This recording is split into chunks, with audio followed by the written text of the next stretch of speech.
All right. Yes, looks like we're live. Namaste, everyone. Sorry about the late start. We had some technical issues. Welcome to the Cārvāka podcast. And I'm really excited about today's discussion because if you have been a regular listener or viewer, if you view it on YouTube, of my podcast, you know I keep talking about how messed up the understanding of the Indian political spectrum is. Like, every time we have these discussions, and I've had people, especially ex-Muslims who come on my podcast, and they keep talking about how BJP is right wing, this is left wing, XYZ is this wing. And then I keep telling them that, I don't think so. That's an accurate understanding of Indian politics, or, even the overall socio-political spectrum in India. And then I came across this amazing thread. So this is how this podcast has come about. So I read an amazing thread. I think actually I read it ekdam late raat ko. Ruchir had tweeted about it, and then I really liked that. And then I added on to that, and then I contacted Ruchir that, what? And then Ruchir wrote a beautiful article in Swarajya magazine too. And I was like, what? We need to talk about this. And then Ruchir said, what? It's not good enough if I come alone. Let's get Sudarshan on board too. So that's how this podcast was conceptualized. So on that note, Ruchir and Sudarshan, welcome to the podcast. Thank you. Namaste, both of you. Thank you for hosting us today.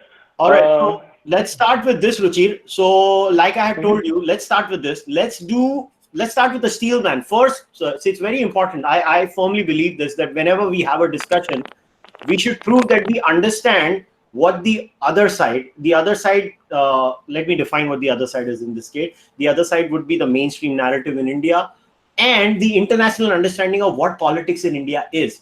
So how is the current portrayal? So what is the current portrayal of Indian politics? So let's do a steel man. So Ruchir, start with that. And first, before you start explaining and doing the steel man, I would request you to tell a bit about yourself. All right. So I'm a public policy professional. I've spent the last 10 years working on a range of topics. I studied international history and politics and did research on counterterrorism under some of the world's leading experts, such as Mohammed Mohammedou, Satis Kalevas, Erica Chenoweth, Richard English.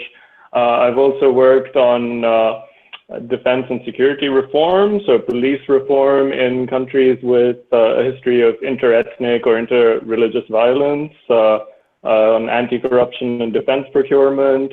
And most recently, I've pivoted and been working on climate change advocacy at the highest levels. I was at the UN Climate Change Summit and pushing for more impact-oriented, effective policies for both the global north, so the rich developed world, and the global south. And so the Iron Man, the Steel Man that we're setting up today's podcast is the portrayal of non-Western, in our case specifically Indian, but non-Western societies and politics in the media of the Anglosphere. So primarily in the media of the UK and the US. So at the moment, the current understanding of Indian politics globally is pretty superficial. In fact, this is a case for politics, anywhere where they don't speak English. I don't even trust the NYT or the Guardian to get the French or Spanish or German elections right, and those are at their doorstep, let alone a country like Indonesia or India or the Philippines. But basically, journalists and editors working in the Western media are generally not paid to make balanced, nuanced, in-depth documentaries on other countries, especially when they're countries that their audiences don't even think about. So when a newspaper or a TV channel or a magazine or a radio station in the US or the UK chooses to pay attention to elections or politics in the rest of the world, it's not to give their readership a political education into the history of each candidate and each party and each political movement in these countries. It's to apply a simplistic US-UK paradigm of left, right, and center onto these countries so that their audience knows who are the good guys, who are the bad guys, and who is my guy. In my country, I'm a left-winger, so who do I need to support superficially? in what case do I feel good when the news of the results of this election comes out, and when do I feel bad? And this ties into, quite an Orientalist view anyway of India. They think, because it's portrayed as such, it's a country of snake charmers with yoga, with some IT.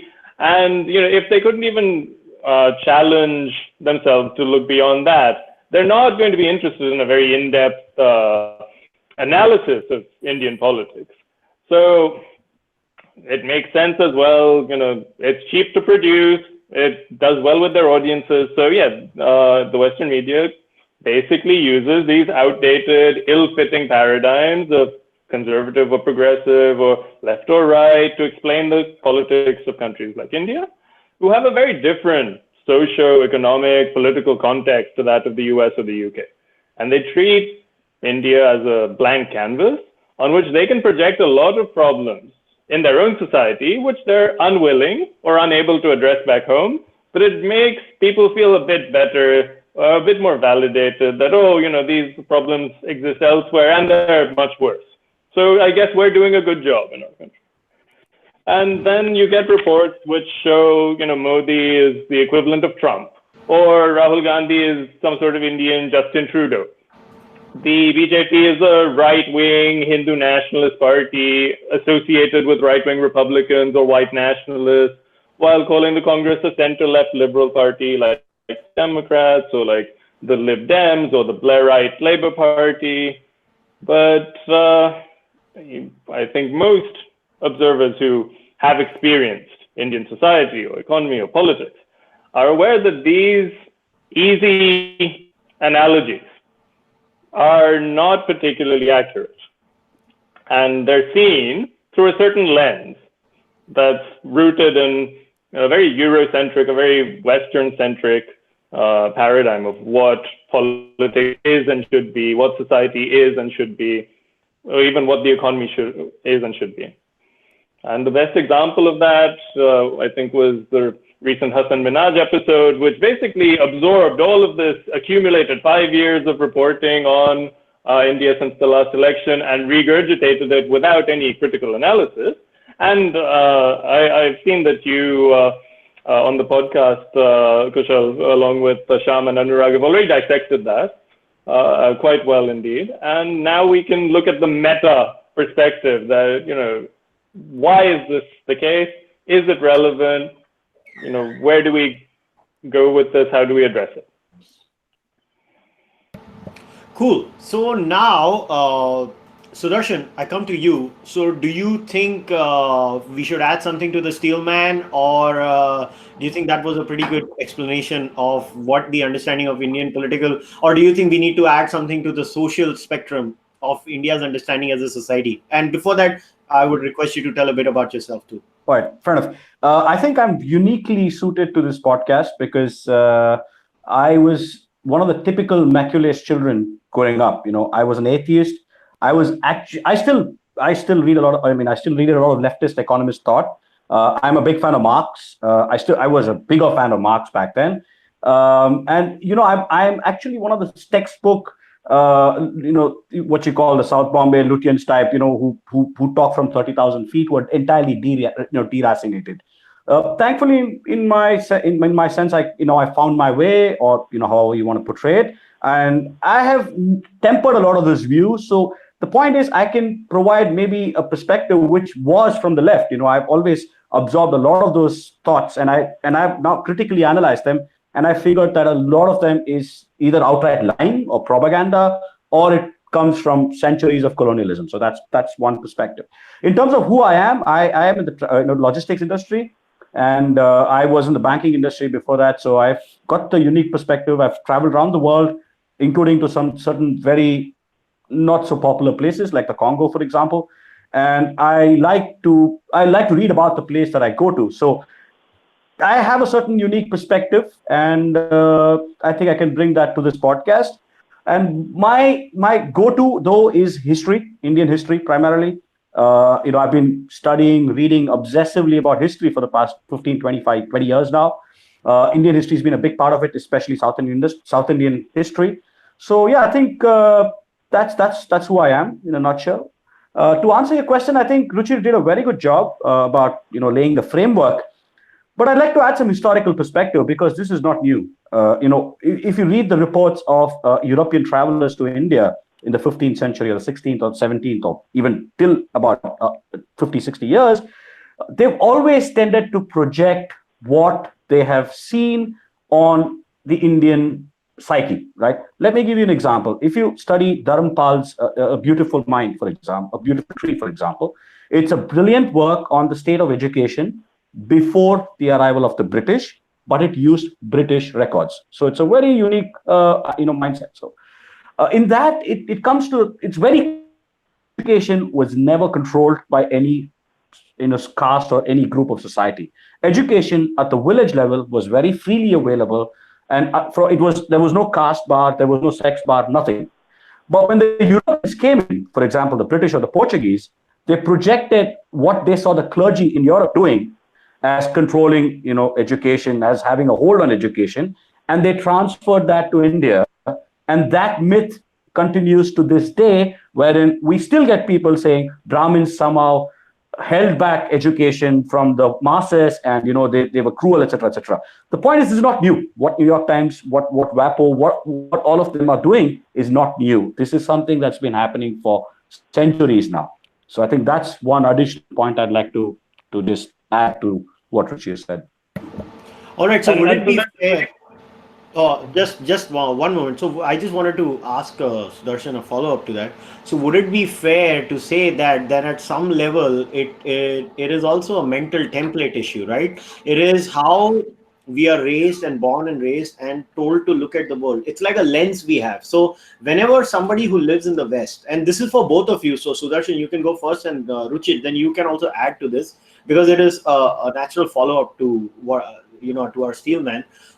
So do you think a part or a reason why the way they have mapped India or Indian politics or Indian social realities in a certain way is also got to do with their cultural lens? Because you're raised in a Judeo-Christian or a Abrahamic worldview, and a lot of people, I think, from whatever, when I was reading Marxism, actually my first initial reaction after reading Das Kapital, Marx's magnum opus, so as far as they call it, was that this is just Abrahamism without the God. I mean, I that's what it came across to me. I was like, they replaced the Abrahamic God and the Abrahamic single group book and the prophet with certain other characteristics, but the structure, the overall template of looking at the world, the vision was the same. So do you think, and both of you, so Sudarshan, you can go first, and then you can go for it too, Ruchir, and then you can add your point which you were about to mention, do you guys think it is also this mapping of Indian politics and Indian socio-political realities is also got to do with this mental template that has been formed in the West because of their socio-cultural upbringing? Yes, and I wouldn't say because of their socio-cultural upbringing. I would say it's largely because of our elites, our intellectual elite so far has been either trained in the West, or they've been trained in institutions like the JNU, which have been severely influenced by the West. When I say West, I mean the Judeo-Christian, Abrahamic, or in some cases the left communist, the left communist side. So it's not just them; it is our own policy making. It is our own intellectual capital that for decades now has been driven by these binaries. And that's what confounds me, because dharmic society is not about binaries. It's never about binaries. It's always a shade of gray. Whereas, we are always trained, or we are always told to think in binaries as though that is the be all and end all of, rational thinking and logic. So you're right. I mean, this is a templated issue, and it does not just afflict the West. It is a part of our own system. And even our right-wing intellectuals, so to speak, have the similar issue. So it's going to take decades to break this, to come up to a dharmic mindset, to go back to our own philosophical thinking. But yeah, it is, to answer your question, yes, I guess it is deeply influenced by that. Yeah, likewise, I'm glad you asked this question. Like Sudarshan, I too did study Marxist theory and liked it, and for the longest time was indeed a sympathizer of the CPM even. And even to this day, I do work as an advisor to certain progressive and green parties in Europe. And when I look at Marx or the tools of Marxist historiography or analysis, what I see are a set of tools with which one can analyze society or history, not a holy book with Marx as the prophet. And this is true of most, let's say, Marxist or leftist movements in the global south, in the post-colonial world, in Africa or Asia or Latin America. They didn't just take Marx's teachings as the gospel and then try to apply them from the top down in their societies. They saw it as an evolutionary framework that, there was this guy, Marx, he had some interesting ideas. How can we learn from these tools? How can we apply them in a way that suits our society? So, for example, Chinese communists are not worshipping Karl Marx every day. They have, Marxist theory. They study Marxist theory in university. They also study something called Mao Zedong thought. They also study Deng Xiaoping theory. Now they're even going to study Xi Jinping's theory. And they see it as something to be localized and adapted to different contexts so that you can build a unique leap, socialism with Chinese characteristics. Or in Africa, you had Kenneth Kaunda, you had Julius Nyerere in Zambia and in Tanzania, respectively, who tried to build African socialism. You had Thomas Sankara in Burkina Faso, who built, Burkinabe socialism based on Marx, but, not just by copy and pasting what Marx wrote about the UK or Germany in the 1800s. And it's very interesting to see that of all the post-colonial countries, it's primarily India which didn't adapt the theory and just took it as gospel and treated it as, Marx is a prophet, this is the holy book, this is, not up for negotiation. This is just how the way things are. And that's not a very effective strategy. And, we've seen that with the growing irrelevance of the left front and its associated intellectuals and political leaders. All right. So now I wanted to touch upon something else. We've done a Steelman. We've kind of explained how they look at the world. So to summarize it, they have a binary way or a binary setup in the West where they have the left and the right.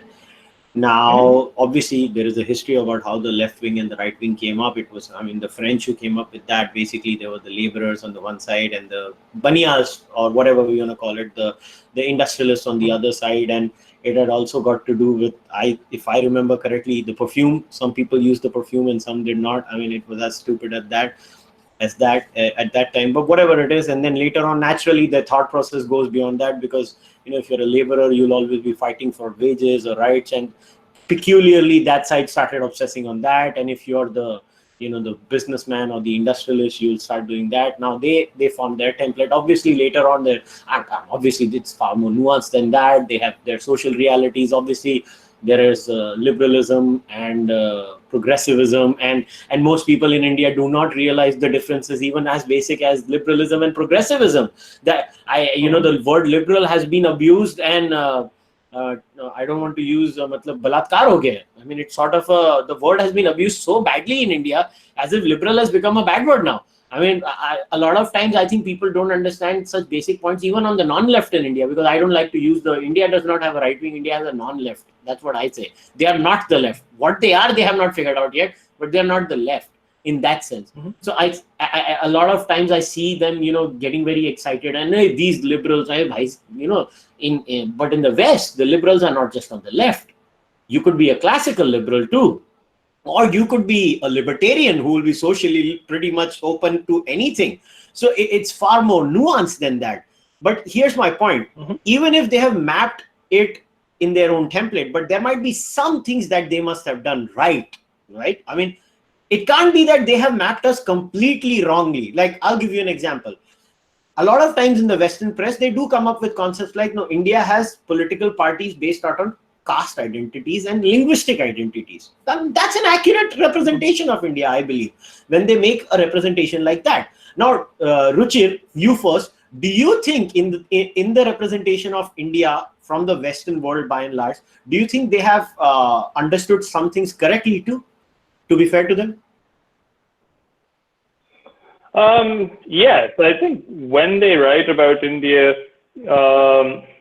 it's not just a reflection of what their audiences want to hear for validation. It's also a reflection of their opinions on Indian society. Sometimes they can be accurate, sometimes it can be inaccurate. But like you said, we do indeed have political parties that are based on regional or parochial or caste identities, linguistic identities even. We don't have a perfect society in many ways. We do have a law and order problem. We do have a problem with violence against women. We are a very unequal country economically. And these are themes that many Indian observers and voters also freely admit. And this is, it's not inaccurate to say them. And it's not wrong to say them. They can say it in Western newspapers. We say it as well. That's fine. But what's also important to know is that when, for example, The Economist endorses one candidate over another, so it says, oh, we say Rahul Gandhi is better for India as a choice. It doesn't mean they have insight into what's good for ordinary Indians or not. It means it's good for them. It's good for their audiences or their the interests that they represent. Now, the vast majority of Indian people can't even afford a subscription to The Economist to read that article, let alone be influenced by what they're writing about. Now, just because it's published in London doesn't mean it's more credible or reliable or neutral than any of the tribally affiliated Indian publications. So read the news with your eyes open, consume it with a pinch of salt. When a media outlet or a think tank or a university sends a Westerner, it can be a journalist, an academic, an expert, to guide people in post-colonial or post-conflict countries towards a certain direction, you have to take their advice with a pinch of salt. Western governments are not your friend. Western media is not your friend. Western companies are not your friend. None of them have any skin in the game. None of them have anything inherent to gain with your gain or your upliftment or your self-interest.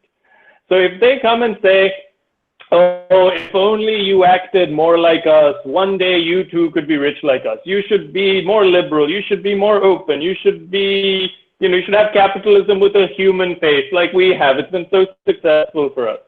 Now, that's not, when they give that advice, it's not because aping the West will magically solve all of our problems and lift us into the club of the rich developed nations, and then they're going to give us a big hug and we get a seat at the UN Security Council and we're part of the OSCE.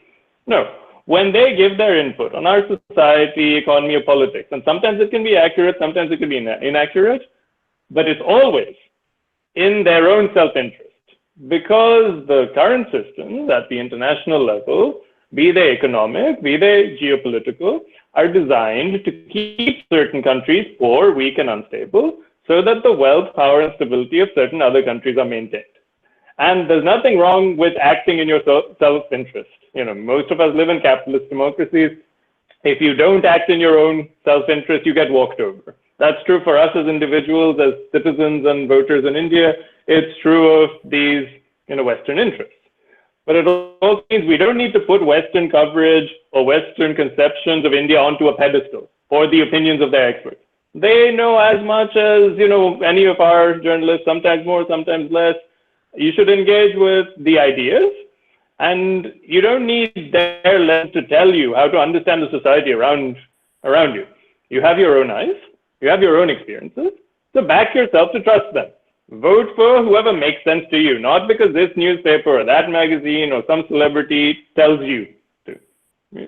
You are a voter, a citizen, equal to anyone else. And you should vote in your self-interest and act in your self-interest. That's what the Constitution, that's what the socio-economic system we have encourages and incentivizes and expects you to do. All right, so Sudarshan, now here's my question. So let us use the left-right binary as it exists today in the global discourse. And now let us try to analyze Indian politics through that binary lens as of now. So if we were to look at that lens now, if we were to look at the left-right lens, do you think any political outfit in India would actually even fit in the right-wing narrative as it is understood in the left? Not a chance. I mean, if you look at there are a few, but they barely get more than 10 votes or 100 votes. I think there was this party called the Swatan. There's this one party in Andhra Pradesh. I think it's very well done. It's run by another person named JP, not Jay Prakash Narayan, but JP. I don't get the name of. That's a pure libertarian party, I guess. That's the only thing I can think of, because if you look at his name is also JP Narayan. Funnily enough, but he's not. I mean, it's such a sad state of affairs that three fairly clued-in people on Indian politics can't even figure out the name of that party, because that's the one true right-wing party economically in my books. If you look at the BJP, I mean, it is retarded to say that they are right-wing, from an economic policy point of view. They've basically increased the MNREGA subsidies substantially. There's been massive doles. There's been massive schemes. Even minority welfare budgets have been increased. I don't know which so-called Nazi or fascist regime will actually increase the minority welfare budgets. So there is not a chance in hell that there is any one party that can be considered even remotely right of center. I wouldn't even say center right. I mean, the closest you can get is slightly left of center, because that's what all these parties are. Two, I think, and this is a good thing, this is a very good thing, is that if you see from 1991, pretty much every single government in power has had similar set of reforms. It's only the difference has been in execution. So if you look at the Manmohan Singh period, the reforms or the social schemes or the doles were pretty much similar to what Modi is doing right now, with the only difference being there was much greater leakage. So MNREGA might have had 40-50% leakage under Manmohan Singh. Right now, the leakage is much lower. So nothing differentiates each party from the other when they get to power in the center or in the states. And there's a lot of continuity of policies. So there is no way you can call any one party right or left from an economic point of view. Socially, I mean, come on, if you're going to call the other left of center and Rahul Gandhi left of center, I mean, these are all arbitrary labels. Okay, if you look at the history of the Congress party, if you look at the top 10 riots, okay, this is a sensitive point, but it's a point that needs to be made. If you look at the top 10 riots in terms of body count in the country, at least 6 of the 10 have occurred when the Congress was in power in the state and the center. So, I mean, are they overseeing pogroms now? We don't know. So there is no labeling that can apply. All we can say is every party is left of in India, and that's the only label that applies. The degree of how left they are is what is under contention, but there is no doubt about the fact that there is no true right-wing party in India. Okay. All right. So if I could suggest something, Kushal. So maybe we could do a little thought exercise. So Sudarshan and I came up with a few, questions for you, and you can, we'll describe a leader, and you can tell us, is this person's policies left-wing or right-wing, and then we'll tell you who it was. So, Sudarshan, I had them written down after our, conversation. I'll take it from here, and you can tell the answer who it was. Yeah. So, number one, this leader quadrupled subsidies, used their huge parliamentary majority to pass legislation designed to please the conservative Islamic Orthodox clergy in their country, banned a number of books, caused an economic crisis by not raising taxes, and sent troops abroad to intervene in another country. Is this leader left-wing or right-wing in your conception, or in the global conception? So if I was to be asked this question, anything which has got to do with subsidies and increase in government spending, they would be called absolutely left of center or even far left in Western understanding.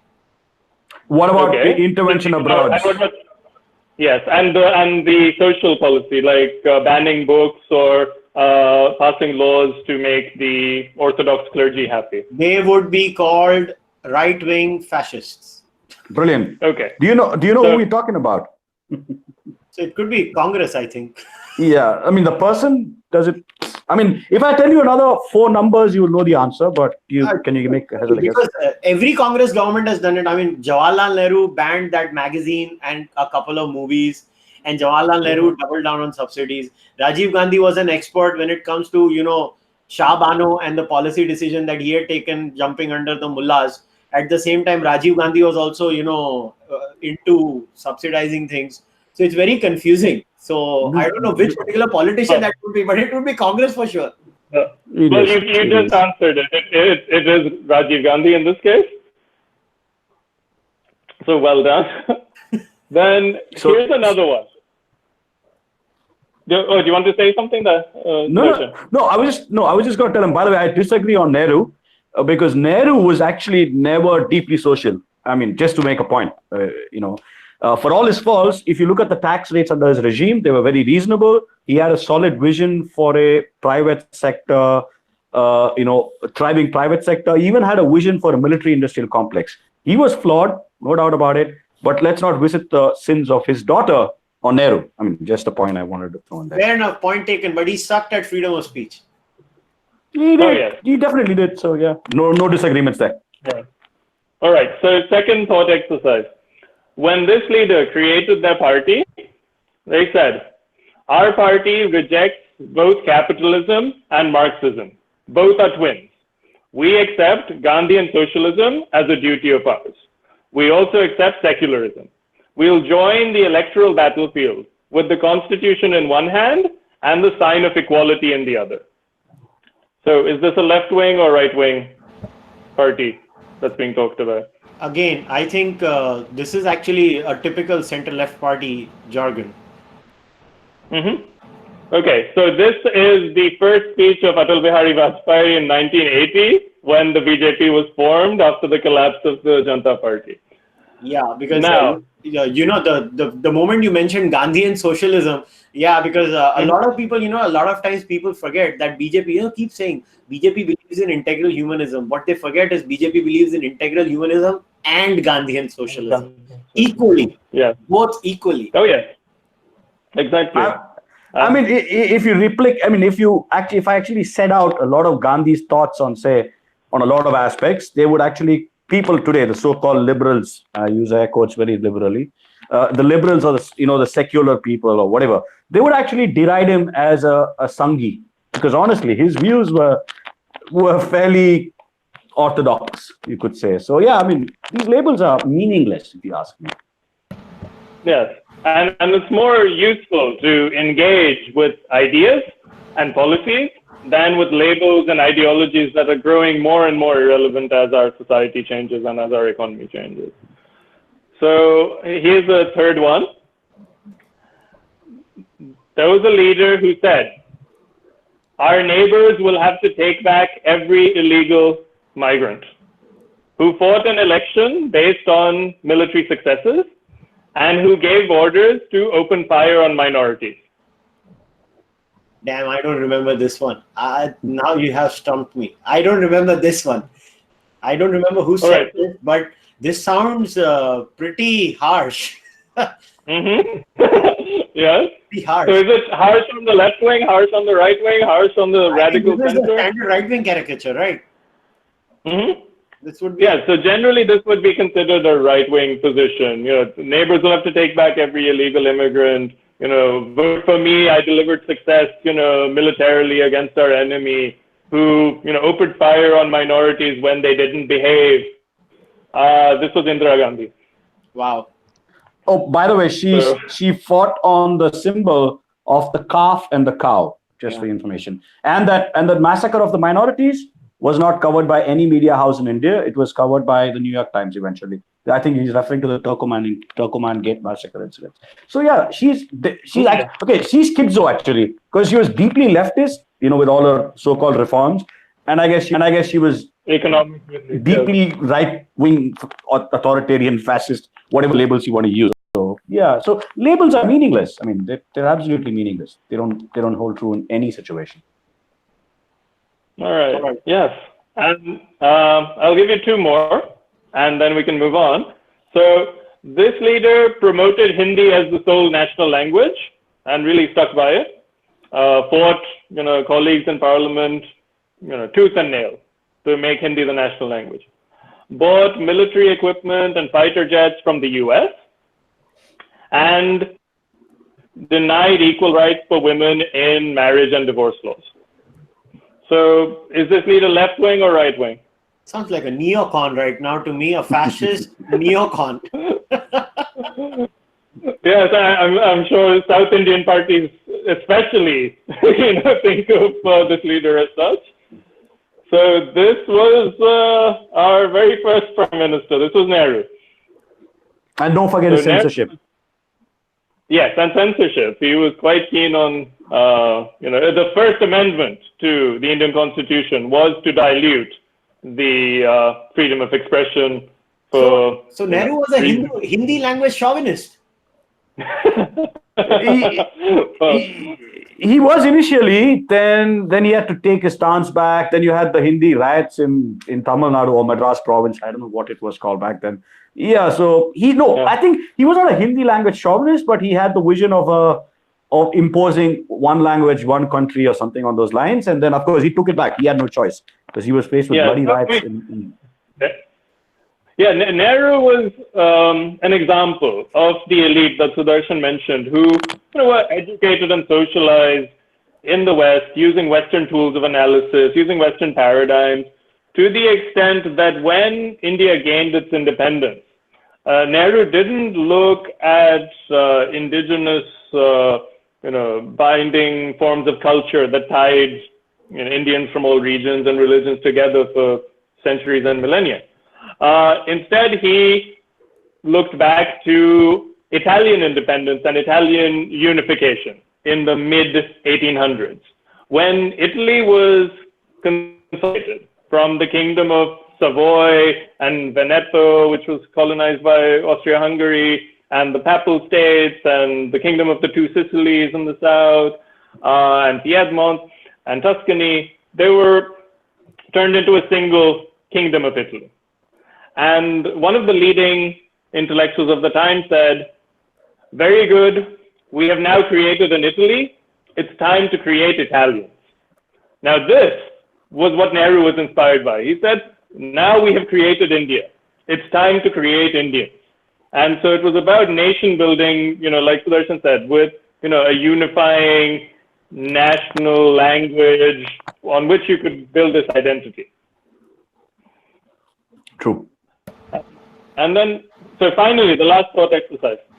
This leader was massively in favor of state intervention in the economy, resisted calls for privatization, doubled the minority welfare budget, decreased the deportations of immigrants, pushed for a greater refugee intake, and supported Palestinian independence. Sounds like a communist. Yes, and that is our current Prime Minister, that's Narendra Modi. The neo-fascist or whatever.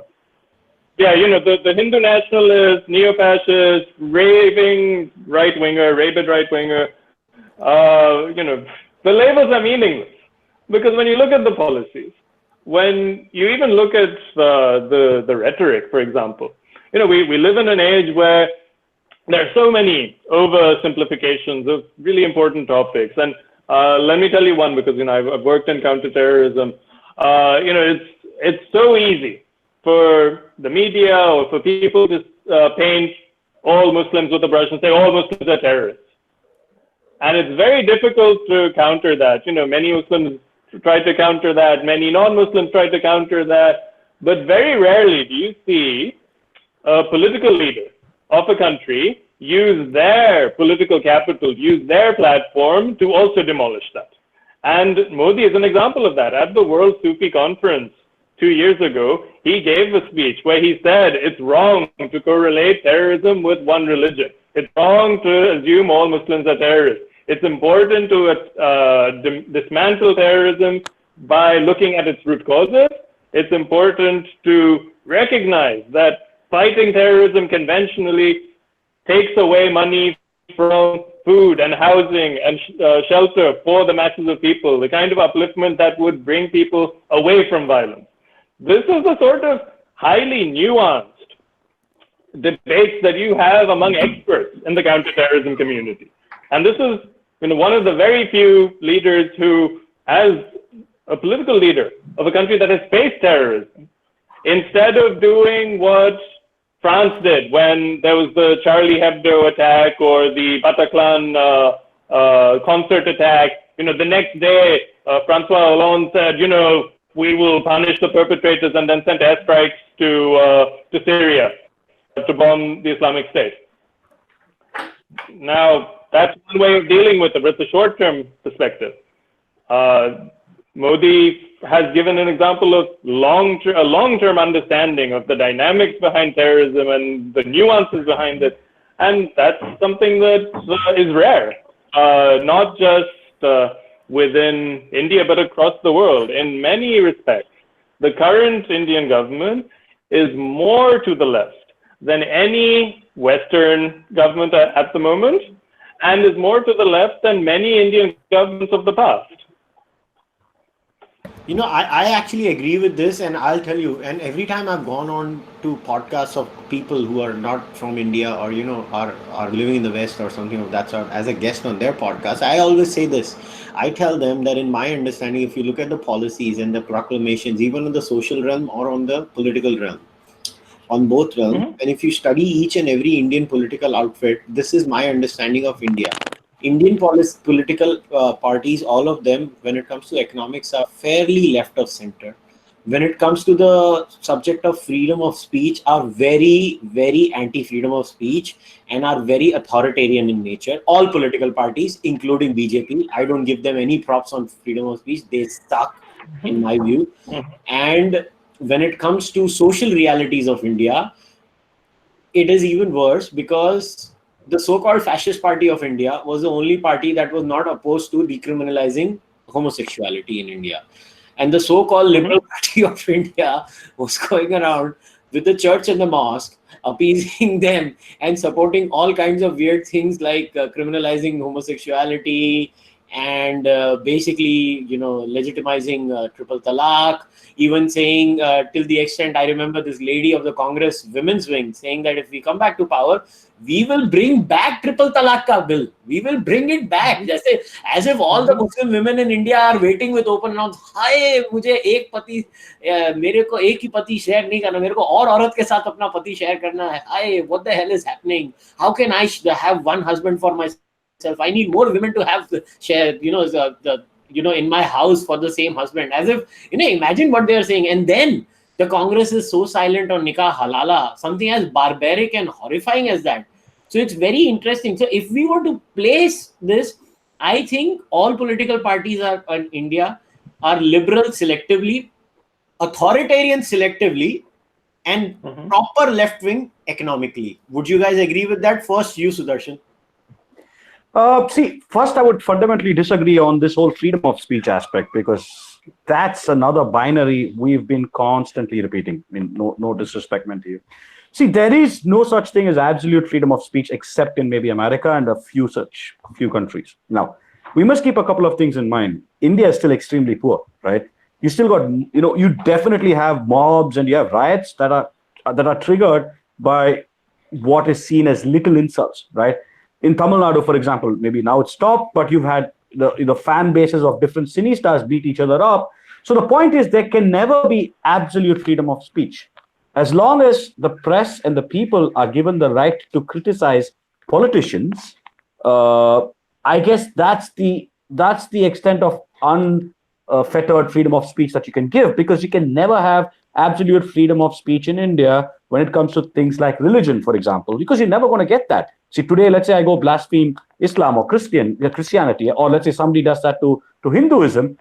chances are you could actually have riots or some sort of violence in your hands, and that's out of the control of the state right now to control such violence.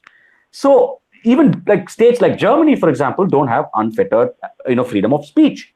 So yes, I don't see how the BJP, for example, is wrong when it comes to freedom of speech, in the sense all media houses are given complete freedom to tweet or to say whatever they want, op-eds say whatever they want. Yes, individually, okay, one thing I would agree is Indian politicians and Indians as a whole lack the ability to take, jabs at themselves. I mean, humorous jabs. Like you can never have a John Oliver kind of a show on even a Modi, for example. You will literally have riots. You'll have people, walking into the studio, breaking it up.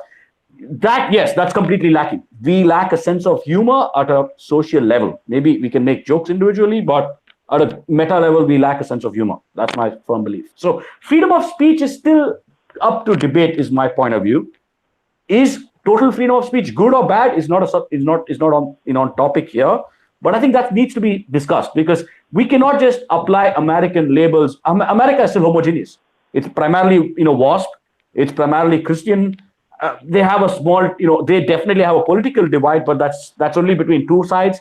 So yeah, we can't just blindly apply American constitutional freedoms to India or to any other country and say that's right and this is wrong. I'm saying there is no right, there is no wrong. It is what each society chooses it to be. So that's one point. I'd like to hear from you guys on this, because this is something I'm quite passionate about.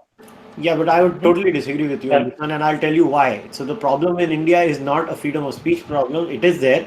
The problem is a law and order problem. So what concerns you have are not about freedom of speech. It is about law and order, and the law and order is a responsibility of the Indian state. So tomorrow, if the Indian state has failed to provide us the basic security that we can't even speak our mind, that doesn't mean we shut up. That means the state needs to fix it. So if the moment we surrender in, and it does not matter whether it's the BJP or the Congress. So every time I listen, whenever I talk to a BJP voter, I'm a BJP voter myself. I never hide my political affiliation. Now I'll be sitting with my friends who vote for the BJP, and they'll be like, "Arey, Modi kya karega? What can Modi do about the free speech issue? Law and order is a state subject." I'm like, okay, BJP even currently governs 16 states in India. In a state like Gujarat, BJP has been in power for 20 plus years. In Madhya Pradesh, BJP was in power right up to now for so many years, 3 terms of Shivraj Singh Chauhan. Why did they not fix the law and order in their states at least? So we cannot say that there is, obviously more speech is better than restricted speech. We cannot say restricted speech is better than more speech, simply because if that was the case, we would not be able. We had freedom of speech in India. I one of those rare occasions where I agreed with Javed Akhtar was Javed Akhtar's speech one time where he mentioned that, there was a scene in the movie Sholay, if you remember, where Basanti, Hema Malini, goes into that temple. I think it was the Lord Shiva temple. And in that Lord Shiva temple, Dharmendra goes behind the Murti of Lord Shiva and starts speaking in a sort of a small mic or whatever it was. I keep forgetting what it was. And he was talking about Lord Shiva. And Javed Akhtar made that point that, if I would have made that movie today, I don't think so I could have written those dialogues. And that's true. What has happened is there is a certain section in India. Blasphemy law itself in India is why? It is because of Rangira Rasool. This is the weirdest society. 84% of India is non-Abrahamic. And a non-Abrahamic society has society has no concept of blasphemy, and we have a blasphemy law in India. So if we claim to be a dharmic society, the least we can do is start going towards a dharmic aim or ideal. That's what I'm trying to say. So I would disagree with you on the freedom of speech aspect. Even if we suck, what we suck at is a law and order problem. We don't suck at. I think Indians are by and large okay when it comes to taking a joke. Other than the people on Twitter, everybody else is fine. That's what I can say.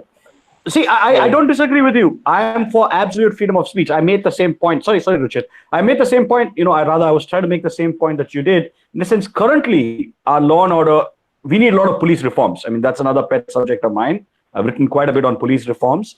And it's a disgrace, to be very honest, that the BJP, despite controlling state and center, for many years in many states have not done any police reforms. It's a disgrace. I don't deny that. The point is, though, what do we have right now is what we can play with. what you're aspiring to is, in my opinion, what the ideal end goal is. I'm just saying we're not ready there yet, so we cannot then use American yardsticks to judge our current polity. I mean, that's my point. All right. So, Ruchir, what's your view? Yes. So to your question about Indian parties, I would agree. I think all Indian political parties, all mainstream ones which have representation in parliament or are considered national parties, look at the ones that are considered national parties, they are all economically center-left to left-wing, and they are all socially conservative. So they're all socialist economically, they're all conservative socially. And, the use of this left or right matrix is not exactly universal. If you go from country to country, one country is left if another country is right. Liberals in the US are considered left-wingers. Liberals in Europe and Australia are considered center-right-wingers. The liberal democratic parties of Russia and Japan are the hard right-wing.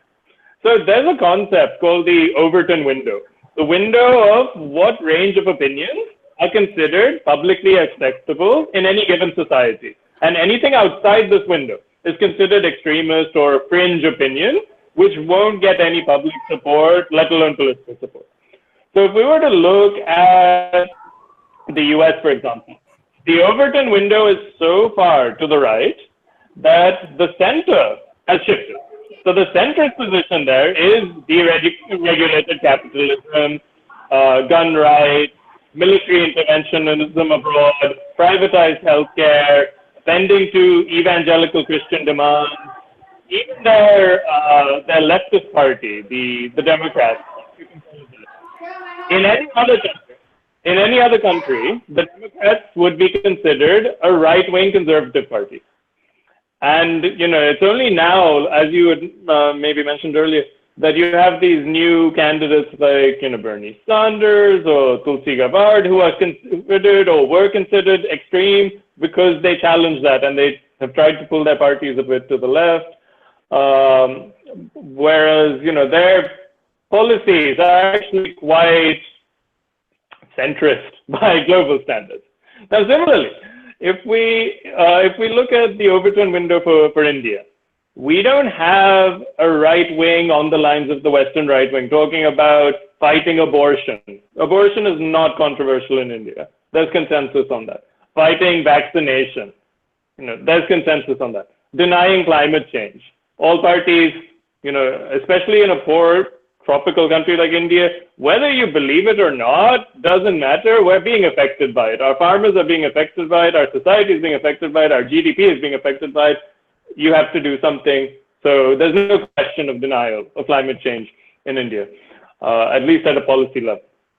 Then defending gun rights, not a debate in India. Being proud of your heritage of slavery, not a debate in India.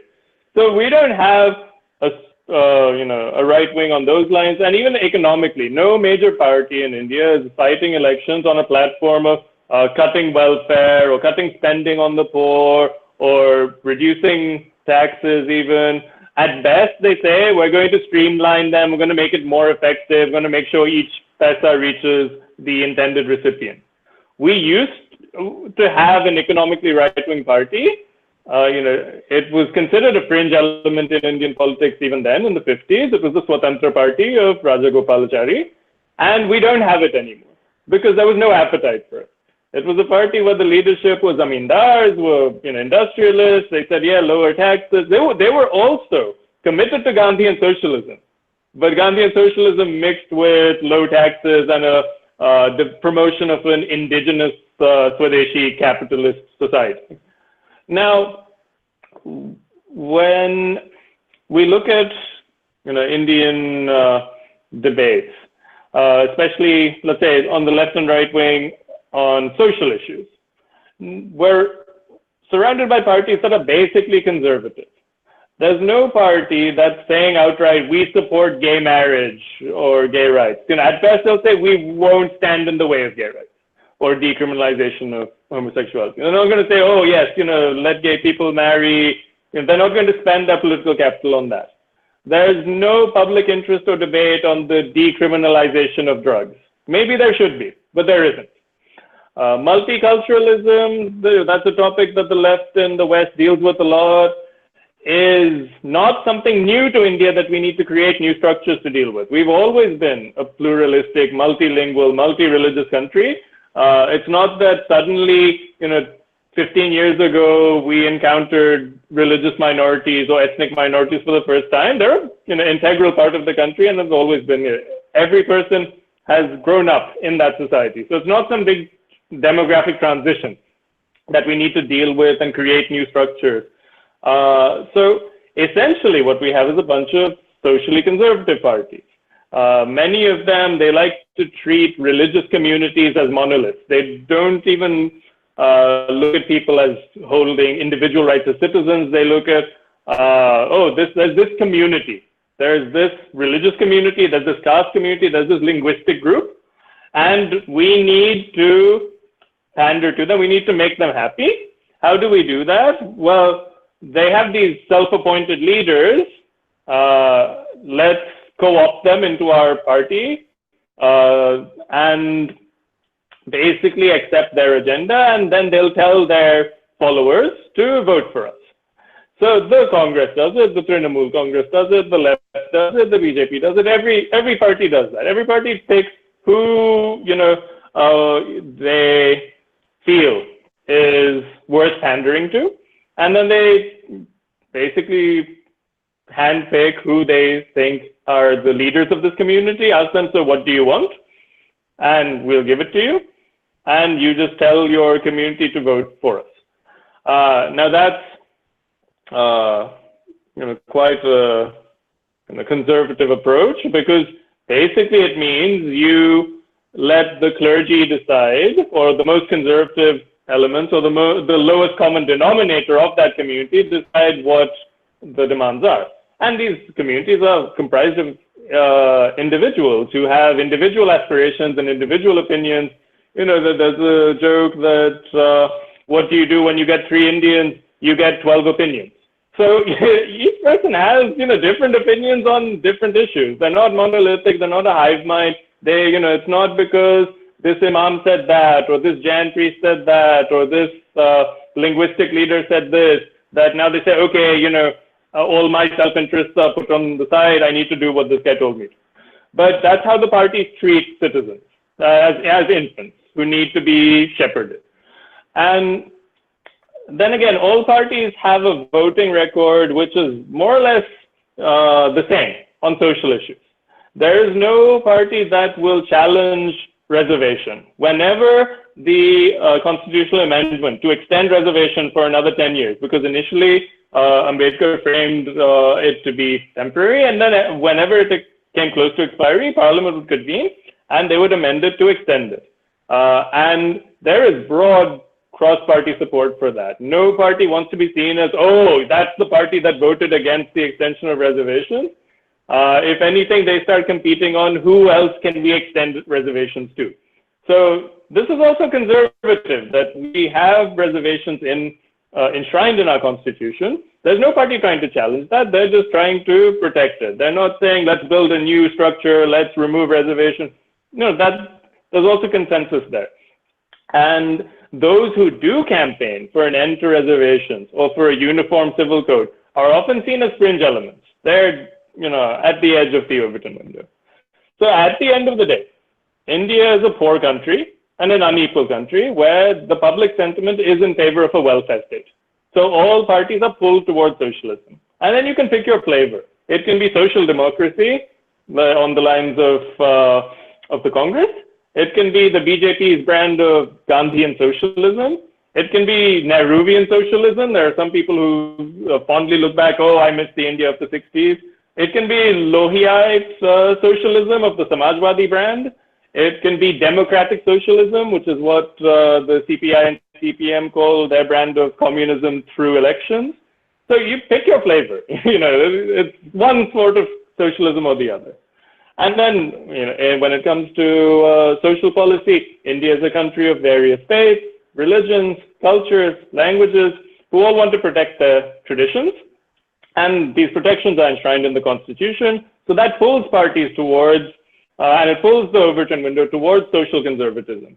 Some parties want to protect the rights of a certain linguistic or regional group. Some want to do it for a certain caste. Some want to do it for a religious group. Now, Indian secularism is quite unique in the concept of the term. It's not, separation of church and state like in the West. It's not like French-style laïcité, as it's called, where, religion is a purely private matter and has no place in the public domain. It's about the state recognizing that there's a diversity of religious traditions and then catering to them.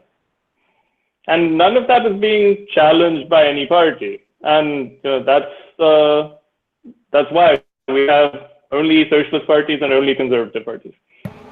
I want to add to this. I have always found this quite interesting. And where even in the case of the social mapping of, calling BJP right-wing and Congress left-wing in India, why it is so flawed. I mean, look, even if we take it from policy decisions, I mean, Congress just arrested people, the current Madhya Pradesh Congress government arrested people for, क्या गौ रक्षक का कुछ तो कर रहे थे और उसके लिए they arrested these folks and booked them under nothing less than the National Security Act. मतलब छोटा मोटा तो we don't go for small stuff ना. For cows also we use the National Security Act.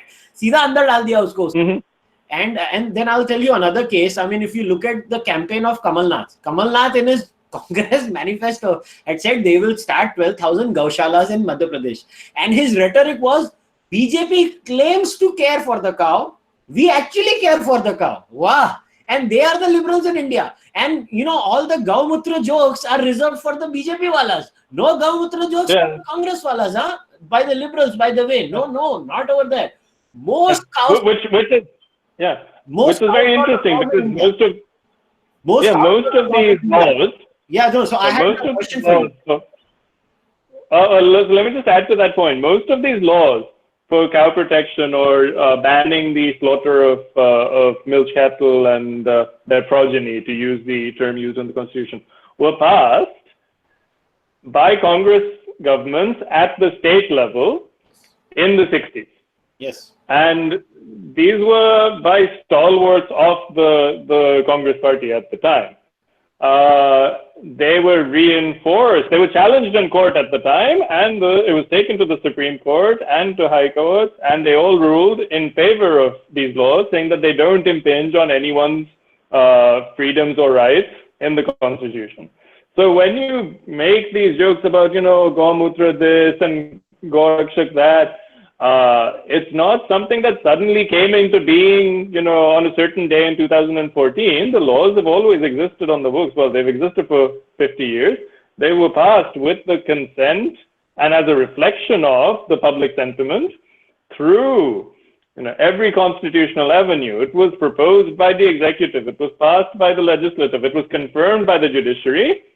And quite frankly, if you have a problem with it, it's a free country. You can, build a movement, start a party, or make one of your parties campaign on this, that we want to remove these cow protection laws. See how many votes you get. Maybe you'll get some, maybe you won't. But, as long as the law exists, it's the duty of the state to enforce it, because it exists with the consent of the public. Fine. Sorry, go ahead. Go ahead. Yeah. Question. Okay. So just some food for thought, by the way. Just a perspective. And again, I'd like to hear what you guys think about it.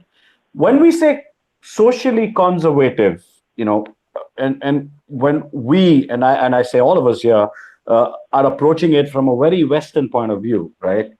Now, I'm extremely liberal in the real sense of the word. I am for all of human rights. I'm for gay marriages, rights to adopt, etc., etc. So let's get that out of the window. Let's get that clear. But if you look at the Maslowian pyramid at a city-state level, I mean, at a country level, at a cultural level, we are still one of the poorest countries on earth by most metrics, right? I mean, yeah, sure. At a gross level, we're pretty well off. I mean, we have the numbers, but at a per capita level, we're still fairly poor. So when Ruchir, you say that gay rights are, for example, not discussed about, or when you say that legalizing marijuana, for example, is not discussed about, the point is the majority of our polity do not, or at least are only now getting 3 square meals a day. Till about 10 years or even 15 years, okay, I would say about 15 years ago, you had like close to 35% of the population in poverty, which basically meant more than 1/3 of your country did not even have enough food to eat. I mean, there are UN, I think it's the FAO surveys that, I mean, not survey studies that said that this was about 10 years ago, that 30% of Indians were literally 4 to 5 missed meals away from starvation. The point is, in such a polity, things like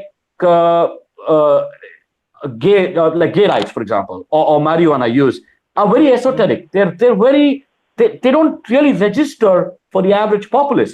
Now, because that they don't register for the average populace, it does not become an election issue, right? Tomorrow, let's assume some in UP, for example, some sect starts up that says, marijuana rights is mandatory, right? And somehow it spreads across and a lot of the people pick it up, then I guarantee you every single party will start talking about it. The point is, if you look at our society, if you look at like countries like France, for example, they've taken 150 years or more, actually, 1800 to, more than 150 years to get to where they are right now, where aspects like gay rights and marijuana legislation are a factor. If you look at after the French Revolution, they didn't get universal suffrage immediately. I mean, if you plot European history, starting from the Reformation, for example, the first step was the right of man to pray for himself by cutting out the intermediary. Now, I'm giving you the very high level, very 30,000 feet level Lutheran thought. That's where it started. And then it became, then you got nationalism and Luther. I mean, Martin Luther's reforms were also rooted in nationalism. A lot of people don't get that. They think nationalism is bad. I mean, we can come to that later. But if you look at the Lutheran reforms, they came from nationalism, and they first, gave regional national identities, and they gave the people the right to pray. Now, the right to pray, for example, has never been an issue in Dharmic states. You could start your own sect and call yourself whatever, and it would be fine. Then you had the French Revolutions, right? And then in the French Revolution, then you slowly move towards universal suffrage. And then about 100 years after the actual revolutions, you had universal suffrage, and I think in many countries. And it is not till the 1900s that the Europe that we see today, let's not even talk about America. There are Jim Crow laws in place till 40 years ago, right? In our state of development at an economic level, we are far ahead of our contemporary societies. Now, that's not a good thing. I mean, we still can be better. But the point I'm trying to make is it right to label it conservative, right to label it orthodox? I disagree with those labelings because, I believe they're rooted from a Western mindset. And naturally, left to my devices, I would agree with you. I would straight away just call it orthodox, and because I am for all those rights. So I think we should be careful about those labelings because labeling is important. None of these parties are against, for example, gay rights. They're just not for gay rights. Similarly, they're not against, let's till 1987, marijuana was legal in this country. Because of the US war on drugs, Rajiv Gandhi was forced to make it illegal. Not many people know about that. It didn't even raise a furor. You know why? You go to a slum area, you go to a poorer area, or even the richer areas, you can get marijuana like that. Nobody even cares about it. So yeah, these are political issues that I think will come to the fore in the next 30, 40 years as we scale up the economic, charts. That's when these two things will start becoming an issue. That's when politicians will start talking about it. Till then, they don't care about it. There's no market for it. Exactly. Politics at the end of the day is a reflection of society, the society that it exists in. And all of these labels, be it any socially constructed label, be it, liberal or conservative or left or right, or even, Hindu, Jewish, Muslim, Parsi, they are all superstructures built on a certain socio-economic foundation. Exactly. Yes. When an ordinary Indian voter wakes up in the morning, they don't consider themselves, I'm waking up and I'm a voter and today I'm going to change the country. It happens once in 5 years. On a normal day, the average Indian, be they a farmer or an office worker or a shopkeeper, they wake up in the morning so that they can start providing a better life for themselves and their loved ones. They go to the fields, they open the shop, they go to their office and build socio-economic stability and socio-economic capital, on which, with time, they then have space to then define themselves as, oh, now, I can think about free speech, and I can think about, gay rights, and I can care about things beyond my immediate survival or well-being. And that's very important to recognize. So, when I say that all our parties are socialist and all our parties are also conservative, it's not a failing of the party. It's a failing of these labels. The labels that work in highly developed countries don't work where the society is so poor that people experience dehumanizing poverty, where all they can think about for many, many decades was food and shelter. So now, with time, as Sudarshan said, these will become more prominent. And when society, there are studies that say when a certain percentage of society actively wants a policy change, they do get it. And that's because politics is built on, on society. Society is not built on politics. And politics then reflects, ideally in a democracy, reflects the views of the public. And let's not, one last point. And let's not forget one very vital thing, because you raised it and it's very pertinent.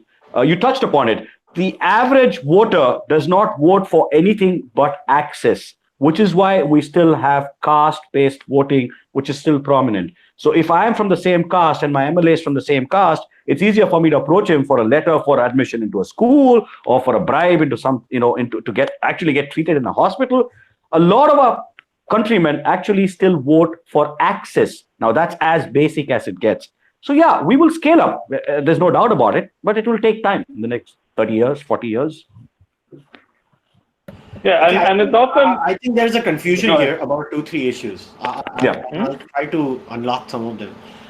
Look, I think sometimes it's a cop-out that, we are a poor society. We were a far poorer society when we found our constitution in 1947 to 1951, when we had the Constituent Assembly debates. But that did not stop the founders or the founding fathers from having something called the vision document sort of a thing, which was the directive principles of our constitution, right? What were the directive principles? They were a disha, a direction where we ultimately aim to go as a society.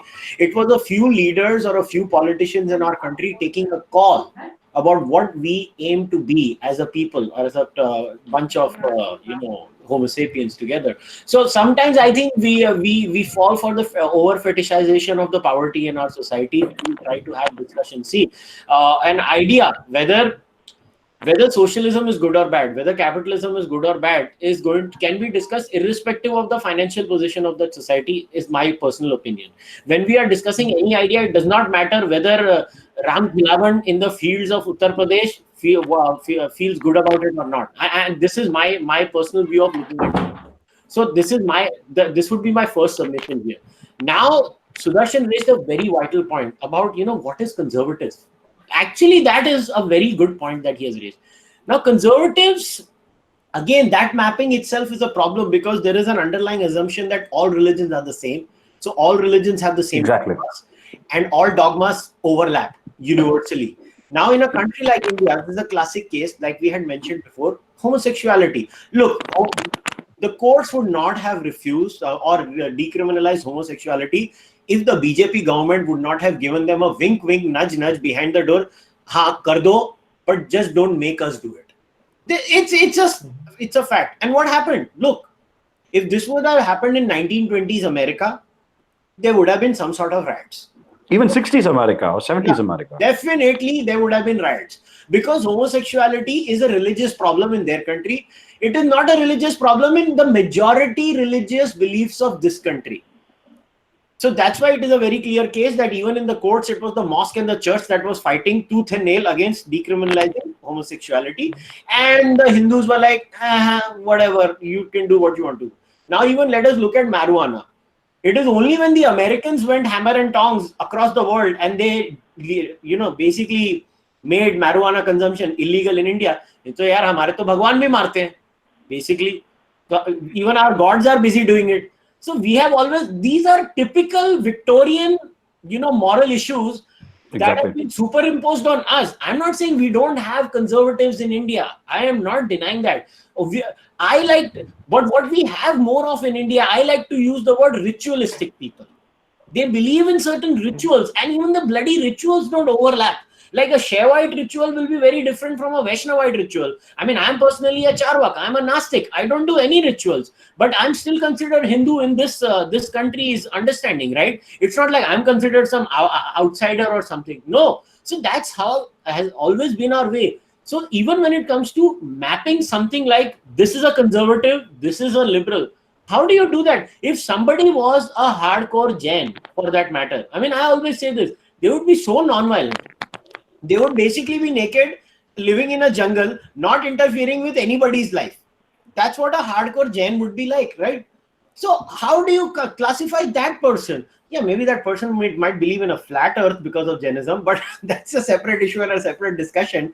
But what I'm trying to say is that these understandings are so messed up because at a fundamental level, Abrahamic religions and the template that arises out of them and the societal realities that are created out of that and Indic ideas and Indic philosophies. I don't want to use the word religion here because I think what we have are darshanas and philosophies in India, and Indic darshanas, that template and that social reality that comes out of that, they don't overlap each other in a very perfect way. There is a lot of discrepancy there. On top of that, now my next question, because that is a very important question. Now we've kind of had a lot of time on the left-right paradigm. Do you think, both of you, and Sudarshan, you take this first, and then Ruchir, you can take it. Do you think we can actually develop a working Indic template where we can segregate, okay, under our Indic understanding, Samajwadi Party is this, BJP is this, DMK is this, and maybe, some Northeast political outfit, even Trinamool Congress for that matter. Yeah, I'm using Mamta Didi also. So I've tried to cover all the aspects of India. So how do we map our parties? Do you think we should start working on I'm not saying dump the Western framework totally. That's not possible because there are many things we can take from them and we should take it. But can we refine it and make it far more Indic? So Sudarshan, you go first. Okay. The short answer is, I think, it's a Herculean task to do that, to be very honest, because like you said, and like we discussed quite a lot over the past 1 hour or so, the Western framework has seeped into Indian intellectual life so much that diversing it from the Western framework is going to be challenging. Now the Chinese, for example, don't have this issue because they've been isolated, which was a bad thing during the 60s, during the Great Leap Forward and the revolutions. But they have now managed to develop their own framework. And now in my opinion, in the next 20, 30 years, you will see a lot of Chinese philosophies, a lot of Chinese economic policies, a lot of independent thinkers come out writing in the Chinese manner. I mean, in the Chinese language, that's not the key, but they also will be thinking like cultural Chinese. The best of us can slightly divorce ourselves from the Western thoughts. And I include the three of us, and I'm not saying we are the best of us, I'm just saying, even the three of us, the natural state of being for us is the Western framework, Abrahamic framework. That's how we think. So can it be done? Theoretically, yes, but it requires a lot of state support. It requires a lot of funding because these are not, sexy subjects. These are not subjects anybody wants to study or to pursue because there's no chance of a living. But the point is, if the state can start funding it, like in China, if the state can start shoveling money into this, into the arts, into the sciences, into the philosophies, over time, maybe it will take a long time, but over time, an Indian model will evolve, which will incorporate Eastern and Western thought. And in that, we can then finally fit our own political framework as one element of the whole framework. We can then start mapping our own social policies, our own economic policies to an Indian concept. And that's going to take time, is my point. And it's going to take a lot of money. Without that, it's not going to happen, is my opinion. Yes, sir. So I would look back at other countries across the world, especially in Africa and Asia, who have tried with various degrees of success to develop their own models. And what's very important is that none of them took the the Western model and just applied it in their countries without some level of localization and evolution. And I can give you examples of that.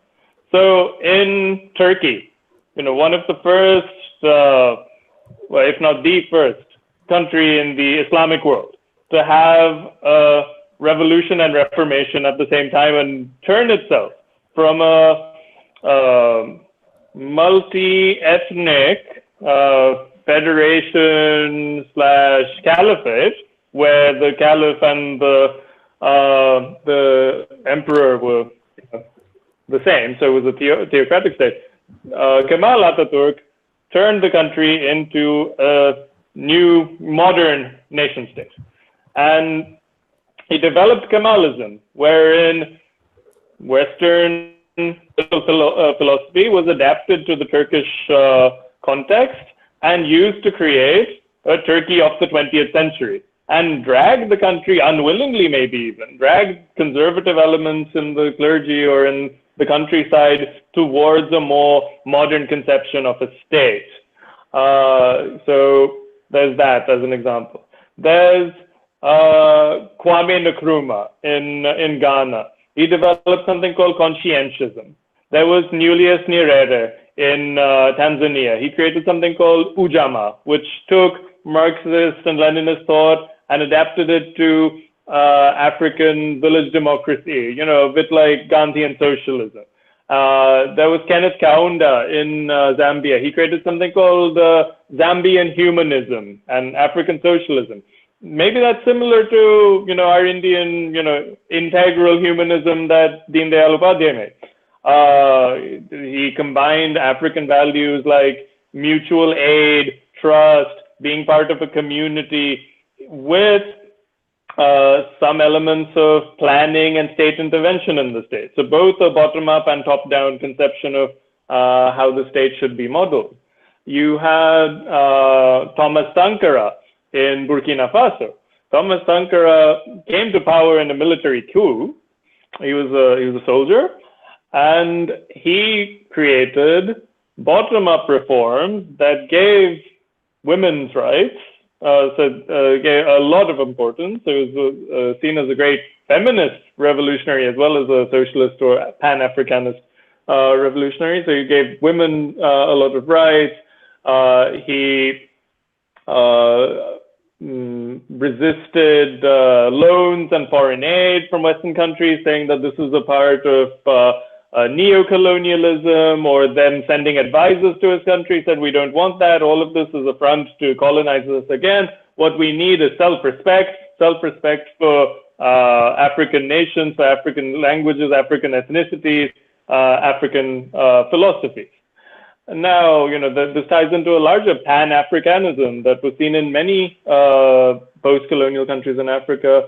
If we look at the Arab world, we had Abdel Gamal Nasser in Egypt, who created a secular form of state, an Arab nationalist, Arab socialist state, wherein he said, what matters is not that we are all of a certain religion, like, with the Ottoman Empire, because there were many Christians, Coptic Christians, for example, in these countries, or minorities.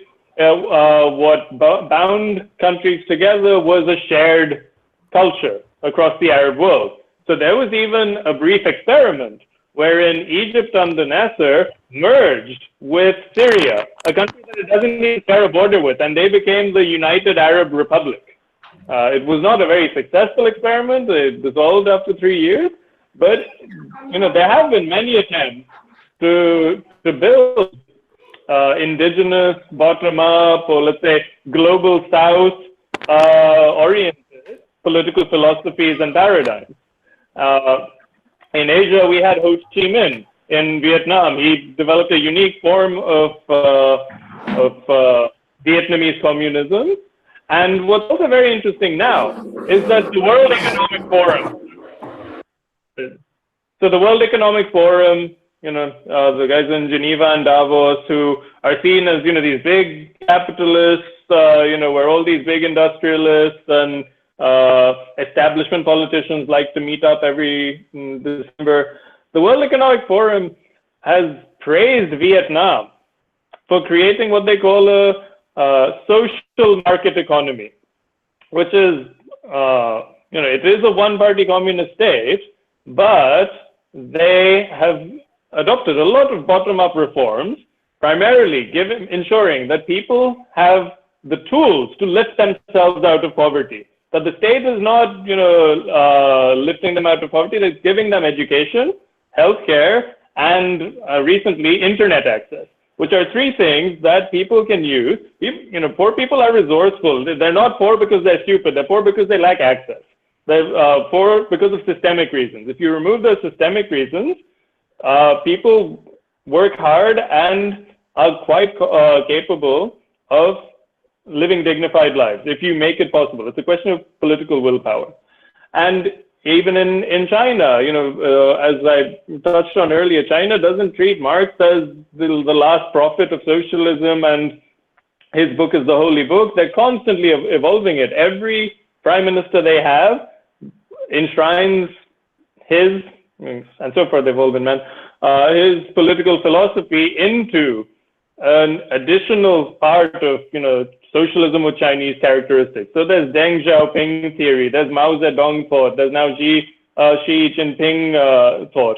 So where there's willpower, there have been attempts to do so. In India, it has been a lot less, I think, welcoming of or supportive of this sort of indigenous political philosophy or the evolution and localization of Western political philosophies to the country. For that, there's the issue that our education system and our elite are mostly socialized into being a part of this whole Macaulayan system where, we're little Englishmen and little English women, and that, we're taught to see Britain still as the colonial metropole, and that we're encouraged still, you have to go to Oxford and Cambridge or you haven't made it. You're taken seriously once you do that. You need to have the right accent. You need to be a Tharoor, and then people will listen to you. So, everyone is very fascinated to listen to a Shashi Tharoor because, they speak in a certain way that gives them gravitas and social capital in post-colonial India. If someone like Yogi Adityanath comes and talks about building Modian socialism, as he calls it. So, last month he was talking about, he said that the BJP stands for Modian socialism, which means Antyodaya. Now, Antyodaya is a very interesting Indic political philosophy, which says, so Ant meaning the end, Uday meaning the rise, it means uplifting the poorest, the weakest in society. Now that, Westerners could observe that and say, oh, this is socialism, this is communism. They can say whatever they want about it. What's important is that how is it perceived within India? And so far, it's not taken seriously as such. Outside of that party, yes, the chief ministers come together every now and then. They talk about Antyodaya and that it's the duty of the state to look after the poorest. So they talk about Gandhian socialism, as we saw. That's what was enshrined in the BJP's manifesto and in its constitution and in its guiding values. Gandhian socialism is an example of an Indic framework that has been more or less accepted even among people you would think are its opponents. But it is a shame that other Indian political philosophers, and this includes people on the left like Ram Manohar Lohia or George Fernandez, are sidelined. They also had interesting contributions. We never talk about J.P. Narayan. Jayaprakash Narayan had his Sampurn Kranti, his total revolution. We never really engage with that anymore. What did it mean? What did it stand for? How can we aspire to the values that he set out in 1974-75 when he talked about the total revolution. What did it even mean? That's been lost from the public eye. It's been lost from political education, and that's quite a shame.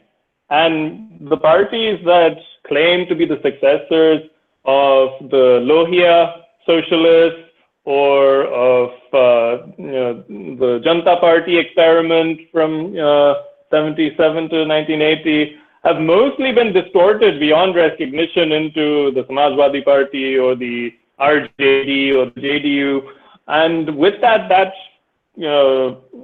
indigenous philosophy, political philosophy, and it can be on the left, it can be on the right, has been unfortunately lost. But it does exist. And what one can also see is that, and this is something Sudarshan can build upon, we've talked about it in the past, that we don't even look at ourselves today with self-respect to say that we are a living model. The India of today, is a living, breathing, unique model. That it's a heterogeneous democracy with a lot of diversity, be it linguistic or religious, that has successfully lifted people out of poverty, hundreds of millions of people out of poverty, while giving them 100% equal rights in a democracy from day one, while having a vibrant democracy with peaceful handovers of power, barring 2 years of emergency, 18 months of emergency. This is a unique model. This is something that we should take pride in and we should build upon. And it is even something that the West could learn from. That the West is still trying to understand what to do with multiculturalism. Now they have, new ethnic groups or new religious groups, and they have these debates about multiculturalism, and it's tearing their politics apart. But they will never look at, inferior countries like India or even Russia. Russia is also a federal state with a lot of diversity. It has very large percentage of religious minorities. They act like there's nothing to learn from countries like us, and they won't take us seriously until we take ourselves seriously. Okay, so now I want to go to the next stage, and this is something that I've actually been trying to develop for a long time, because eventually a lot of these discussions, while I'm genuinely curious about the Indic framework and the Western framework, but I have always firmly believed that, the end of the day, we're all Homo sapiens. We are Homo sapiens. We are cut from the same cloth, as they say. Whether it's a white man, Chinese, Indian, whatever. Yeah, culture has a huge role to play, but the interplay between nature and nurture, there can be certain characteristics that will be common, cutting across cultures. It does not matter which Homo sapien that person is. So I have always tried to, in fact, that is one of my life's aim, that eventually I think we have to develop what I call an evolutionary framework based out on principles of evolutionary psychology, evolutionary biology, and how does our brain actually, it's very funny how, the left progressive mindset has assumed that, evolution works up to here, and then above the neck, evolution stops working, as if your brain did not get affected by evolution. So they hate evolutionary psychology. The left wing across the world hates evolutionary psychology, because evolutionary psychology says the mind is not tabula rasa. The mind has certain preconceived notions that we behave a certain way. I'll give you an example, a very simple example. Why do people get attracted to negativity? Why do negative tweets or negative Facebook posts get more attention? I mean, there are solid evolutionary reasons for that. I mean, there's a typical way how the ancient human came up, and that that attention to the negative was a very useful tool for the hunter-gatherer human when they were living in hostile conditions. So they would always be startled, etc., etc. Now you have used that brain and given it Twitter, and it's constantly getting that dopamine rush of negativity on Twitter, and you're in that spiral all the time. Now, I believe eventually, whether it's political structures or democratic structures, the day we actually start understanding our brain from an evolutionary perspective, We're not going to solve this. I'm not saying culture has no role to play. I believe culture still will have the most predominating role to play. But until we don't realize that culture has to react with this Homo sapien brain at the end of the day, we will not be able to crack it. And I think I always found some characteristics of Ayurveda very interesting. I'll tell you why. I'm completely deviating, but I'm just using it as an analogy. Now, this Ayurveda has that Vata Pitta Kapha system, right? And there's a very niche field that is coming up. There's a guy called Randolph Nesse. He's written about this concept of evolutionary medicine. So you have to treat people on their inherent evolutionary nature. You have to understand why we are the way we are. And that's how medicine should come up. And when I was reading the both parallelly, some aspects of Ayurveda, like this use of Vata Pitta Kapha, and it was very evolutionarily sound.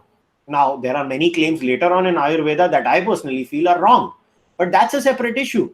But here is a framework where we use a proper, solid biological backing of our brain coming up, and then we develop portals on that. And that, I think, would be far more easier to do, because in a society as diverse as ours, where two sects can't agree about even a basic, like I always say, there is this community in southern India that who gets to worship the elephant first, and they've been arguing about it for the last 400 years. I mean, we're not going to solve the elephant issue. What are we going to solve? So many other issues. Now, in a society as linguistically, even when it comes to food, there is culinary diversity, there is linguistic diversity, there is darshanas diversity, there is religious diversity. We have all sorts of people living in this country. We have to come up with a framework where we dissolve these differences while we maintain our unique identities. Like, I am a Punjabi. I have a lot of interest in Punjabi music, Punjabi culture, Punjabi poetry. I mean, at the same time, I live Tamil literature. Now, one of my biggest regrets in life was I could never learn the language living in one side of India. Now, that's a problem for me. And how do we come up with that? If you ask me, I have always come to the conclusion that once we start treating human beings as just team Homo sapien, and this is how our brain functions, and after that we add the nature, with nature we add the nurture element, I think we might be very successful in coming up with systems which might, I don't care about how it works in the rest of the world, but I would love to see it working in India, where we understand our core nature, our core evolutionary nature, and then we build on that. This is something I know, and somebody will criticize me, how the hell can you even think of something like that where there are so many poor people in this country? Well, at the end of the day, even I don't want to see poor people in India. I want them uplifted. But the thing is that we have cultural issues in India, whether it's caste-based issues. We have language-based riots in India. As if caste riots were not enough or religious riots were not enough, we have added the masala of language. I'm sure, food lynchings happen, chappal lynchings happen. You can get lynched in India for any damn thing. So how does our governance structure function? What I see is we do a lot of experimentation in our country. And I'll explain how. How was our constitution made? We looked at all the constitutions across the world. I mean, everybody, the Constituent Assembly debates are there, all right. But what we do, okay, the Irish do this, or the British do this, or the Americans do this. We'll basically cut, copy, paste from different places. We put it in a big dabba, and then we basically did this. And whatever bhelpuri came out of that. And we have been serving that bhelpuri to our people since 1947. Now, that bhelpuri, while it has worked in some areas, I feel it has not worked in many areas. So what do you guys think? Can we use an evolutionary framework? So Sudarshan, you go for it first. Okay, this is not my theory in the sense. So, I don't have too much to add on this particular topic, because this is not something I've given too much thought about, or it's not in my line of interest. So, yeah, but one thing I do agree with you is that our constitution is not infallible. We need a complete rework of it, because, like you very rightly said, we go back to our common discussions. We've just taken a lot of the Western influences, taken from X country, Y country, pura ek dabbe mein dal ke, pura mila ke, we made a khichdi and gave it to everybody else. So on that, I agree. But on the framework, I guess, I wouldn't get into the nuances of it. Like I said, it's not my area of expertise or study even. But yeah, I genuinely believe it's high time we developed our own model, our own philosophies. We did that from almost 400 or 500 BC till about, say, 1700 or 1650s, or 1700, which is when we slowly started to lose out on that intellectual fervor that has always defined India. And our greatest exports have always been aspects like for example, Buddhism. I think there's a Chinese saying that we literally conquered China without sending in a single soldier.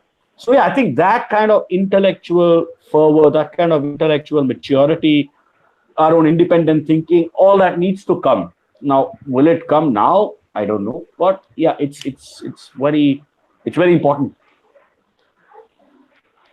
Does that answer your question, or do you want to? If you can point me towards a slightly narrower path, I can definitely maybe address it. No, it's not that. It's not about getting answers to every question.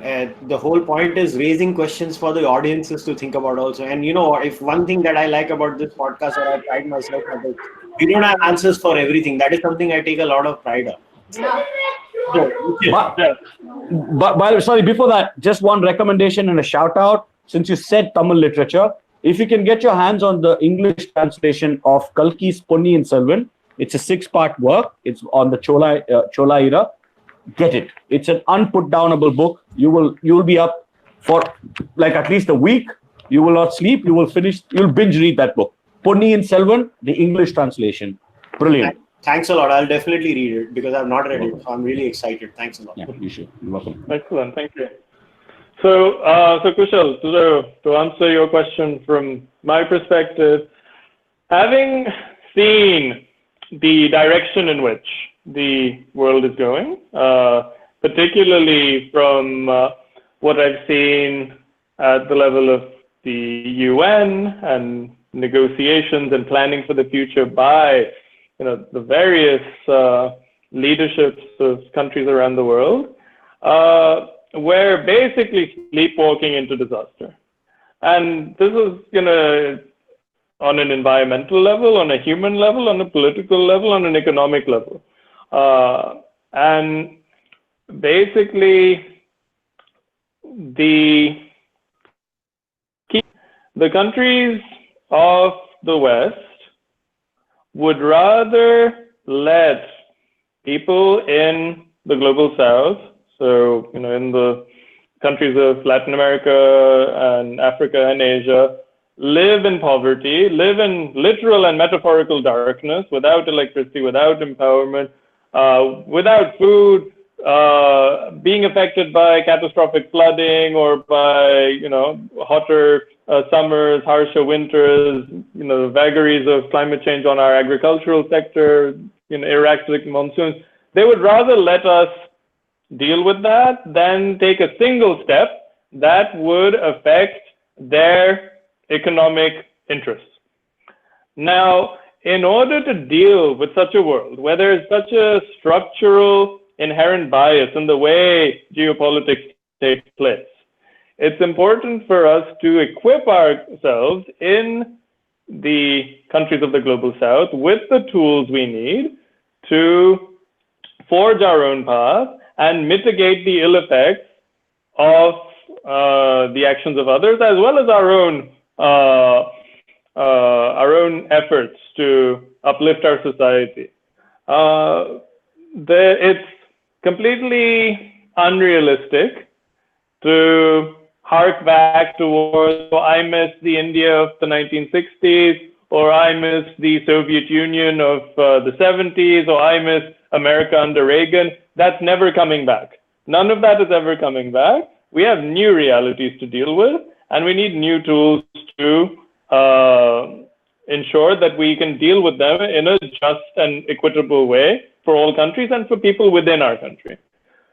And for that, it's very important that we take a long-term perspective. Some call it a civilizational perspective, that the Indian or the Chinese or the, in general, Pan-African or the, Native American civilization have existed for millennia or centuries, and they're constantly evolving. And it's important now, having seen the issues ahead of us, to evolve to ensure that there are that centuries from now and millennia from now, there will still be an Indian civilization and a Chinese civilization and the African civilization and the Native American civilization. So the need is definitely there. Whether we have the willpower or not is another question. I don't think any country in the world at the moment has the willpower or the foresight to be thinking about anything beyond two things: the next quarterly report for GDP growth and for their various companies and their economy, and getting re-elected at their next election.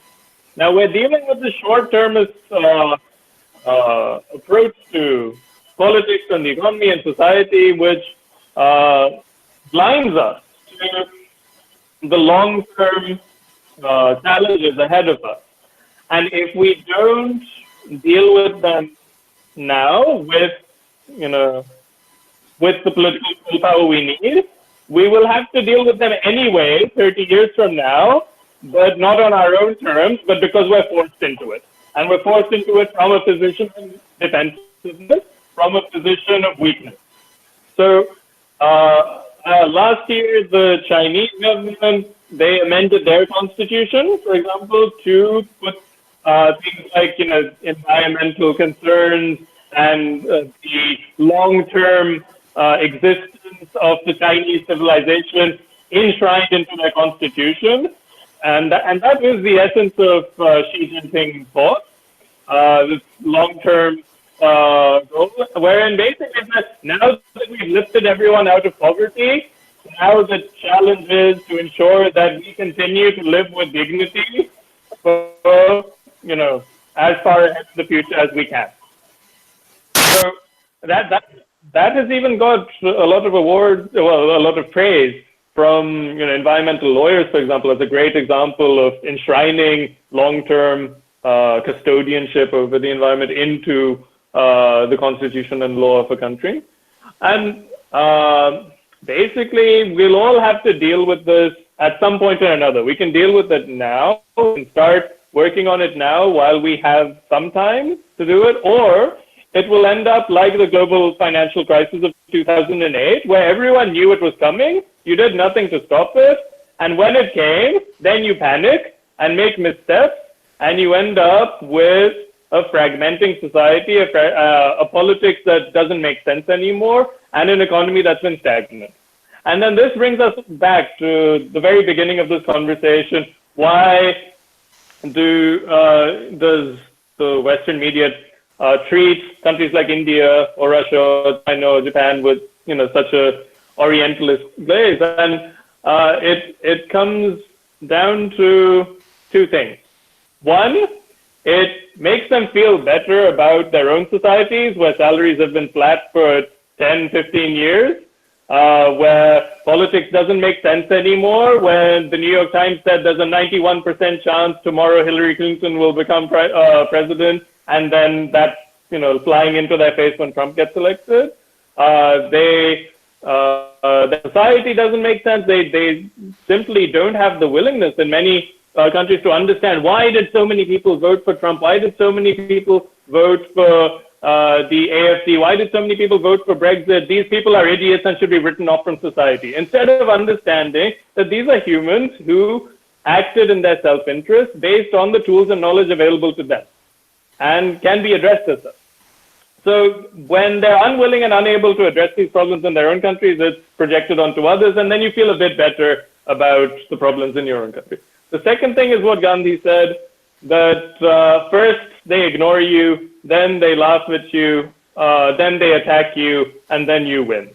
And this is something that we've seen in terms of the media reporting on Japan in the 80s and 90s, when there was this big fear that Japan was going to become the next economic superpower, and Japanese companies were buying all the big skyscrapers in Manhattan, and this was countered by quite aggressive media coverage of Japan, making them look, reinforcing the stereotype of the submissive, effeminate Asian. We also saw this with Russia. In the 90s, they laughed at Russia, that, oh, look, it's run by a drunk buffoon, Boris Yeltsin, he's so funny, He's drunk all the time, and he likes to hang out with Bill Clinton. He's such a lad. Then when Putin came to power, they became a lot more hostile to the country because it started acting in its self-interest again. And similarly with China, we used to see a lot of negative coverage about pollution in China, or human rights in China, when China was still lifting people out of poverty 10, 15 years ago, when they hosted the Olympics. But now it's turned to the next phase where it's actively hostile. That, China is the enemy, China is the long-term threat, this Asian century needs to be stopped, we have to prepare for the worst with them. And now, with India, it's going to be no different. So there's media coverage which will portray us as either a country to be ridiculed for its poverty or its problems, or a country to be feared because of its political tendencies. But just like Xi Jinping doesn't lie awake at night, or Vladimir Putin doesn't lie awake at night, or Shinzo Abe doesn't lie awake at night saying, oh no, The Economist wrote an unflattering portrait of me, Hassan Minhaj laughed at my country or my election campaign. They ignore it and focus on developing their country in their self-interest. And there's no reason why we shouldn't do the same. We don't need to sit around waiting for approval from this country or that country. We have 1.3 billion people in this country whose approval is more worthy. I think 40 minutes or 30 minutes. So I think we've tried to cover as many things as we can. Look, like I always say in this podcast, I don't claim to have all the answers, I'm sure, nor do Ruchir or Sudarshan. They claim to have all the answers. But what we're trying to do is, the next time somebody comes to you and says, BJP is right-wing, Samajwadi Party is this, Congress is Liberal Party of India, and all the liberal principles and all the liberal things in India are going to be fulfilled by the Congress, or Narendra Modi is the reincarnation of Hitler, the least you can do is take this podcast, take different sections of this podcast, tell them to listen to this, and tell them to ask themselves the basic question that if I believe in XYZ ideas, then all I need to do is take those policy decisions, map them on my ideology, and then look at the political outfit in India and ask myself a very simple question. Who's a liberal? Who's a progressive? Who's a social liberal? Who's a social conservative? Who's ritualistic? Who's not? Who likes homosexuality? Who's indifferent to homosexuality? Who hates homosexuality?